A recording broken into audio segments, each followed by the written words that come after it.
Friends, నేను మీ సనీని. Welcome back to my YouTube channel Kirak informations.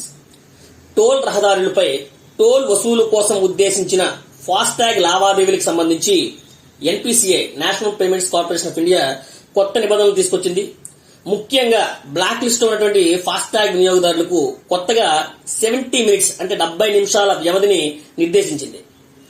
ఎవరైతే నిర్ణీత సమయంలో బ్లాక్ లిస్ట్ నుంచి వెయ్యదొరకడంలో ఫెయిల్ అయితే మీరు డబుల్ టోల్ ఫీ కట్టాల్సి ఉంటుంది. అది కూడా ఈ కొత్త నిబంధనలు ఫిబ్రవరి 15 నుంచి అమల్లోకి రానున్నాయి.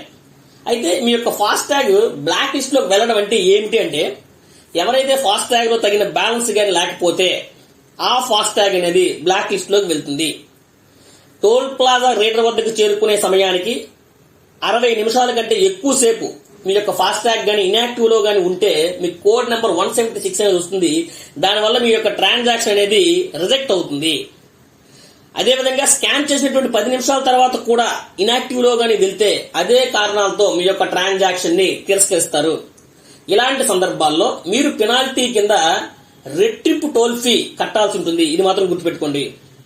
ఓన్లీ బ్యాలెన్స్ మాత్రమే కాదు, మీ యొక్క కేవైసీ వెరిఫికేషన్ పూర్తి చేయకపోయినా లేదా మీ యొక్క చాసిస్ నెంబర్ కి వెహికల్ నెంబర్ కి మధ్య పొంతన లేకపోయినా కూడా అటువంటి కారణాలతో కూడా మీకు ఫాస్టాగ్ అనేది బ్లాక్ లిస్ట్ లోకి వెళ్తుంది.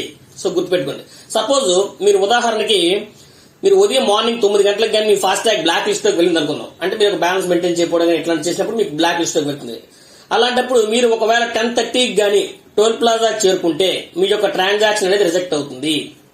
అదే 70 నిమిషాల్లోకి గానీ మీరు బ్లాక్ లిస్ట్ కి సంబంధించినటువంటి బ్యాలెన్స్ వేయడం గానీ లేదా పెండింగ్ కేవైసీ పూర్తి చేయడం గానీ లేదా పూర్తి చేసి ఉంటే మీ యొక్క ట్రాన్సాక్షన్ అనేది సజావుగా జరుగుతుంది. ఇది గుర్తుపెట్టుకుంది. సో ఈ నిబంధన గురించి ప్రతి ఒక్క వాహనదారుడు కూడా తెలుసుకోవడం చాలా ముఖ్యం. ఫాస్టాగ్ ఎవరైతే చివరి నిమిషంలో రీఛార్జ్ చేయడం అలవాటు ఉన్నవారు దీన్ని దృష్టిలో పెట్టుకుని ముందుగా రీఛార్జ్ చేసుకుంటే మంచిది. సో అందరూ కూడా ఈ ఇన్ఫర్మేషన్ వర్క్ అనిపిస్తే షేర్ చేయండి.